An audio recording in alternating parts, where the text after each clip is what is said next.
Broadway a conversar con Álvaro Cigarelli. ¿Quién es Álvaro Cigarelli? Es alguien que estudia muchísimo cuestiones que tienen que ver con la filosofía, la historia, las relaciones internacionales, la actualidad del mundo, y que plasma esos estudios y análisis en algunos libros. Yo comencé a leer El Gran Juego y me está apasionando porque este presente del planeta nos aleja de lo convencional para muchas cosas y nos mete en algunas cuestiones en las que lamentablemente Argentina parece estar todavía en el Jurásico. Inteligencia artificial, desarrollo de tecnología permanentemente, actualización.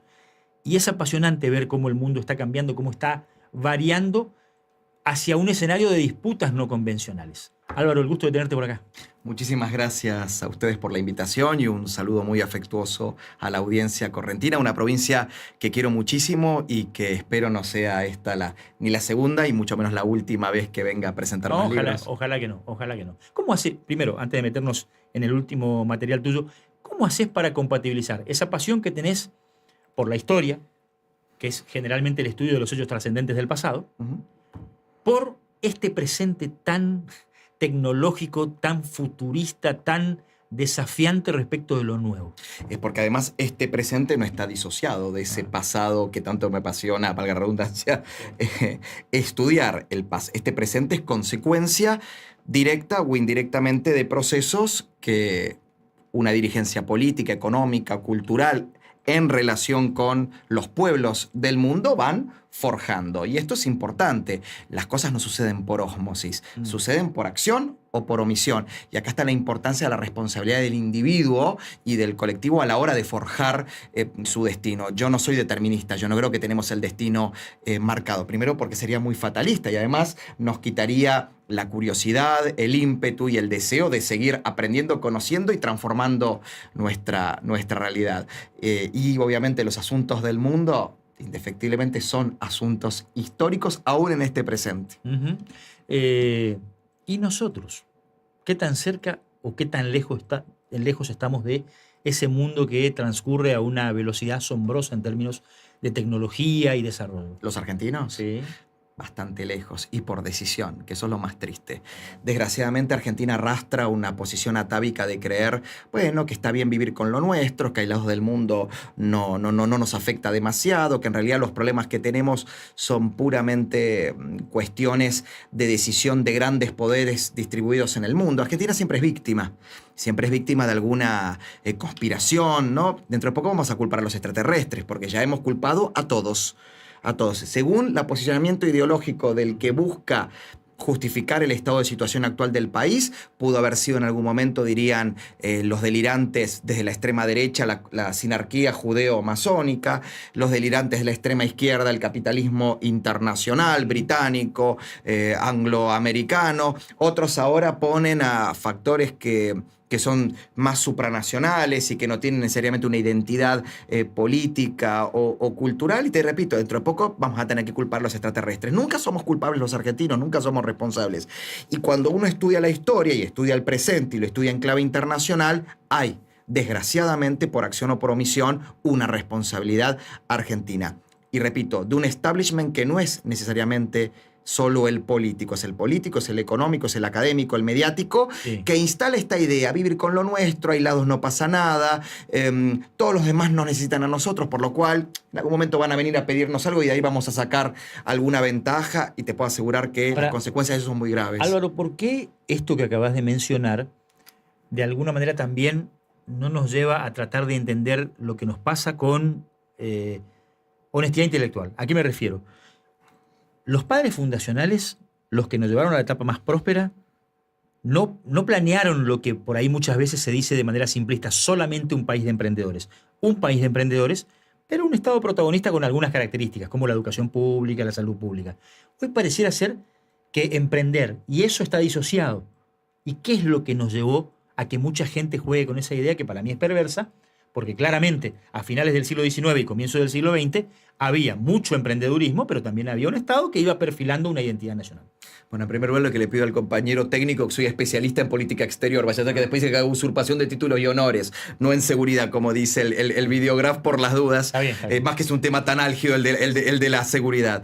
En relación a tu pregunta, hay algo que es clave. Esa generación, tanto la generación del 37, la generación que forjó la unidad nacional a partir de 1853, la generación del 80, no voy a dar los nombres, creo que Sí. los sabemos muy bien, y también la generación de presidencias que van entre principios del siglo XX hasta 1946, fue una generación que pensó la Argentina en clave estratégica, en clave de una meta nacional de permanente superación, de permanente modernización, por lo cual la curiosidad, el interés y la innovación, principalmente la individual, al servicio del colectivo, era clave. La educación pública argentina, la educación que pensó Alberdi, la que llevó adelante Sarmiento, la que impuso a nivel nacional, y bien digo impuso porque hubo una decisión de imponerla en todas las provincias, Julio Argentino Roca, y que después grandes presidentes que lo siguieron promovieron, buscaban eso, no solamente educar nociones básicas de lectoescritura, nociones básicas aritméticas,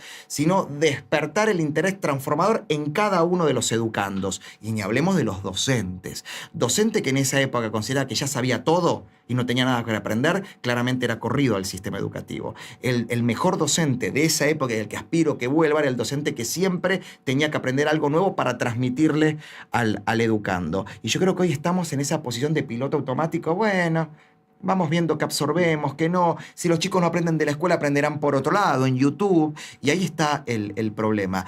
¿Por qué se perdió? Y porque es la fácil el corto plazo. Álvaro, primero hacer una aclaración, el error fue mío en el Zócalo. No, más que nada porque viste que después te acusan y te saltan en redes a decir que se adjudica y no es mi área. Bueno, pero gracias, perdone. No quiero... a la pregunta, hablabas hoy de la cuestión vinculada a una potencial guerra entre países y decías Argentina está digamos, mirando con la ñata contra el vidrio. A mitad del siglo XX, Argentina intentó ser potencia militar con la energía atómica, con el pulqui, el avión a reacción, etcétera, etcétera. Fuimos más atrás, Martín llegó a los padres fundacionales, a los padres fundadores. ¿Qué somos hoy los argentinos? Porque la verdad, uno piensa, lo que decía Martín, la educación implementada o buscada por Alberdi, implementada por Sarmiento, con esa que todos añoramos, mira qué bueno que fue eso.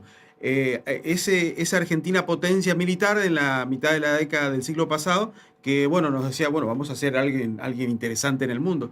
A lo que somos hoy, ¿qué somos? Y yo creo que somos víctimas de nuestras malas decisiones, víctimas de no haberle reclamado a nuestra dirigencia que no baja de un ovni. Yo estoy en contra de ese dicho que dice los argentinos tenemos los gobiernos que nos merecemos. No, los argentinos tenemos los gobiernos que se nos parecen. Porque esta cosa también de culpar a la dirigencia, como repito, que viene, no sé, salió de un repollo, o te la pone un ovni, o te la pone una potencia extranjera. No, salen de nosotros. Si la sociedad argentina es cortoplacista, tu dirigencia va a ser más cortoplacista, y encima si le metemos el cuadrante de corrupción, que creo que es el tema del día, que le están pidiendo corrupción, una visión mediocre de las cosas, bueno, eso empeora. Hoy somos víctimas de esas malas decisiones. Perdón, sí. ¿Te puedo interrumpir? Sí, cómo no. Porque me parece apasionante, tanto la pregunta de él como tu respuesta. Recién cuando hacías un repaso cronológico, pusiste una pausa en el 46. Eso nos remite al peronismo. Sí. Entonces la pregunta es, si veníamos tan bien, ¿por qué el peronismo se arraigó tanto? ¿Qué faltaba para que, en definitiva, se cierre el círculo de crecimiento virtuoso y no pongamos una pausa en el desarrollo con la aparición de un movimiento político que hasta el día de hoy tiene vigencia electoral, que para mí no tiene vigencia en términos de crecimiento, que está, desde mi punto de vista, caduco, que no tiene nada para ofrecerle a la sociedad argentina, pero que sigue vigente electoralmente? Porque si la respuesta es populismo clásico, bueno, uno podría decir, ahora, ¿tiene alguna particularidad el fenómeno argentino? Bueno, el peronismo, algunos dirían que es un recuerdo que da votos todavía. Sí. El problema va a ser cuando solamente sea un recuerdo y tengamos que seguir administrando las consecuencias de ese recuerdo. Ahora bien, es un fenómeno tan complejo que nos llevaría varias horas poderlo explicar. Efectivamente, el peronismo es un emergente de aquellos temas, aquellas políticas no resueltas por la entonces dirigencia tradicional, por el agotamiento del modelo agroexportador y que por supuesto intentó integrar fuertemente a una clase trabajadora, principalmente de origen inmigrante, en ascenso, con una clase media que ya estaba fortalecida por los gobiernos de la mal llamada década infame, que algún día tendríamos que trabajar y que también fue parte de la propaganda política del peronismo incipiente. Ahora bien, ¿No fue Irigoyen? yo creo que Irigoyen es un precursor de una forma de populismo que corta después Alvear, que después, obviamente, Irigoyen, por su incapacidad de gobernar, acelera el proceso del golpe. Están los 3 años del 30 al 33, pero los años que van del 33 al 43 hasta el golpe del GO, que es cuando realmente nace. Yo dije el 46 porque es la fecha en la que asume constitucionalmente Perón, pero el 43, que es cuando realmente nace el peronismo con el golpe fascista de Rousseau, Farrell y de Perón, esos 10 años fueron extraordinarios. Y sin embargo, la propaganda nacionalista populista plantea que es la década infame, efectivamente por el fraude patriótico, pero después en términos económicos, en términos de estabilidad institucional y de cultura argentina del 33 al 43, superábamos incluso en muchos casos al propio Estados Unidos. Es parecido al fenómeno que se dio en Chile, cuando todo el mundo obviamente señalaba a la sanguinaria dictadura de Pinochet por las cuestiones de derechos humanos, pero también los analistas económicos decían, pero algo está pasando porque el país está cambiando el modelo, está ganando mercados y se está consolidando a la hora de despejar pobreza e introducir desarrollo. ¿Algo parecido? Martín, a mí me costó años, no te digo sangre, pero sí sudor y lágrimas, sacarme ese sesgo de creer que hay modelos políticos, que hay partidos políticos y que hay dirigentes que son perfectos. Todos los movimientos políticos, todos los sistemas políticos y mucho más los seres humanos que se instalan como líderes son perfectibles. Hasta en el propio régimen de Pinochet vas a encontrar cosas con resultados positivos. Seguro. Amén de que está bueno lo que decís porque acabas de mencionar a Irigoyen y seguramente muchos radicales se mete con Irigoyen. También elogia a Alvear. Sí, por eso. Y también elogio a Frondizi, que se olvidan mucho de mis amigos radicales, que fue radical, como también elogio a Ilia, y como elogio y critico al presidente Alfonsín. Eso no me hace antirradical. Y ahora que está de moda revalidar a Menem por un sector importante de la sociedad política. Y digo importante incluido yo. Vos lo revalidás. Creo que soy un notorio antiperonista, sí. Por supuesto. ¿Por qué? ¿Qué validás de Menem? Te cierro lo que pensaba sobre el peronismo. El problema fue que cuando el peronismo agotó ese proceso de integración de las clases trabajadoras, ¿no?, al sistema político y al sistema económico, puso a disposición no solo al aparato estatal y a los recursos del Estado, sino su propia visión a una mera estrategia de perpetuidad en el poder. Perón dejó de ver la representación de esos intereses para solo perpetuarse, que es donde se profundiza el costado más autoritario del régimen, que es comúnmente a partir de la muerte de Eva Perón en el 52 en adelante, habiendo sido Eva Perón muy autoritaria ella. Ahí donde Perón deja de pensar un modelo de país, bien, malo, mejor, peor, pero un modelo de país a pensar solo en Perón. Lo mismo, y yo creo que ahí Menem fue un gran transformador que entendió el espíritu de su época, que entendió la necesidad de las reformas estructurales que Argentina tenía que aplicar y que entendió que para lo que sucedía a partir del 89 en adelante, el peronismo tenía las estructuras de gobernabilidad y de poder político para aplicarlas. E hizo el giro. Entendió. Y además se rodeó de gente muy capaz. Bueno, mismo, todas acusables de un montón de cosas, porque siempre tengo que hacer esta aclaración, ahora decir que a eso te referí cuando decís, yo no creo que nada sea perfecto dentro de un movimiento político. Menem, además de revalidarle cosas a Menem, también le criticás eso de corrupción, o mantener el gasto fiscal que tenía. Si vamos a la red, por supuesto. Y ahí otra vez, cuando Menem, repito, una persona que admiro en muchísimos aspectos, puso su proyecto de país al servicio de sus intereses electorales y aumentó casi 2 puntos el déficit fiscal, 2 puntos del Producto Bruto Interno para intentar su reelección, fracasó y otra vez nos llevó a estos procesos de crisis que, bueno, después vino lo que vino. Se preservó individualmente y el proyecto.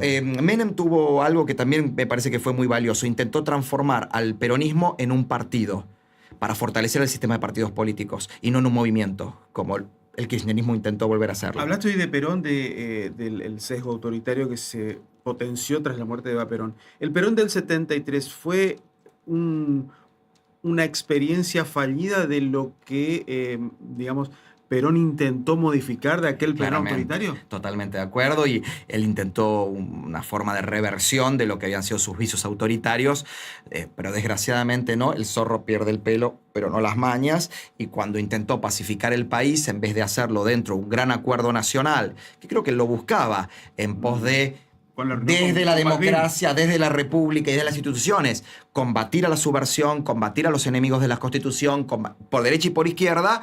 ¿Qué hizo? Combatió a la misma izquierda armada que él creó con una extrema derecha parapolicial como fue la AAA y las consecuencias que ya conocemos. Incluso cuando él intentó buscar un subterfugio constitucional para correr a su esposa de la sucesión presidencial y ponerlo a Balbín. Desgraciadamente no había forma y después, bueno, falleció. Te metiste en un tema que también tiene vigencia, que es el recuerdo de los 70 y la parcialización de la memoria. Javier Milei en el debate dijo: estoy de acuerdo con memoria, verdad y justicia, por eso hay que decir que no fueron 30.000, fueron 8.900 y pico. ¿Qué pensás de eso? ¿Vale la pena poner la reversa en este tema en virtud de todos los problemas que tenemos en el presente y de cara al futuro? ¿O es necesario que hablemos con honestidad intelectual de lo que pasó para poder superar ese episodio? Bueno, ese es un tema. ¿Sabes por qué te pregunto esto? Porque esta mañana, más temprano, escuchaba a Gil Lavedra en un reportaje.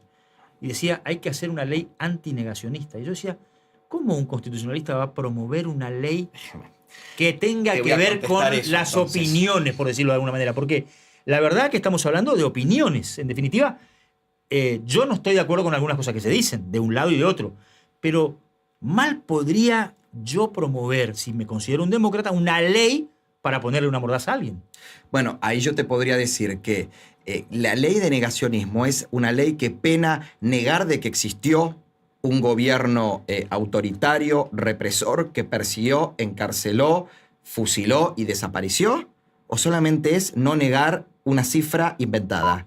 Son dos cosas distintas, porque yo te podría decir, en Alemania y en Italia hay leyes que penalizan la negación de los crímenes cometidos por el régimen fascista. Seguro.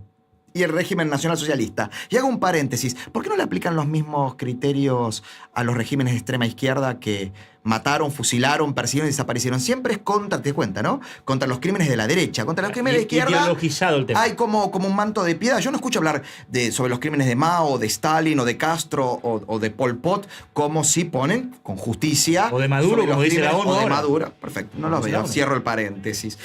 Si la ley es para penar cuando es alevoso y es además irrespetuoso hacia las víctimas que sufrieron eso, perfecto. También penemos a los que niegan los crímenes de las organizaciones armadas. Bueno, Álvaro Sicarelli está en Corrientes, hay que aprovecharlo. El Gran Juego es un libro que yo les prometo, no solamente los va a meter en los procesos históricos, también en el futuro, en el inmediato futuro que desafía a muchas sociedades a actualizarse, y nosotros estamos bastante lejos. ¿Hasta cuándo te quedas en Corrientes? Hasta mañana. Hoy tengo el privilegio de dar una clase de geopolítica en la Cátedra de Derecho Político del doctor Pedro Brillar Pocart en la UNE a las 17 horas. No sé si es abierta al público. Yo quizás estoy cometiendo un error, pero bueno, quería comentarles eso y después algunas participaciones con mis anfitriones. ¿En el campus o en acá el en el campus, centro? ¿no? ¿O acá? En el campus. Exactamente, y después una actividad en el Comité Capital del Partido Popular, que son mis anfitriones. Y espero, bueno, ya con mi próximo libro también estar de nuevo en esta gloriosa provincia que adoro. El gusto de tenerte, y te prometo que te vamos a llamar porque las charlas son apasionantes y vamos a seguir tratando de aprovechar. A disposición, gracias. Gusto, ¿eh? Álvaro Sicarelli, ¿pausa? Sí, señor, nos vamos a la pausa, la última, y volvemos en un ratito y te preguntamos, y tenemos el sorteo, ¿eh? Los hechos de corrupción pueden cambiar tu voto a 2 semanas.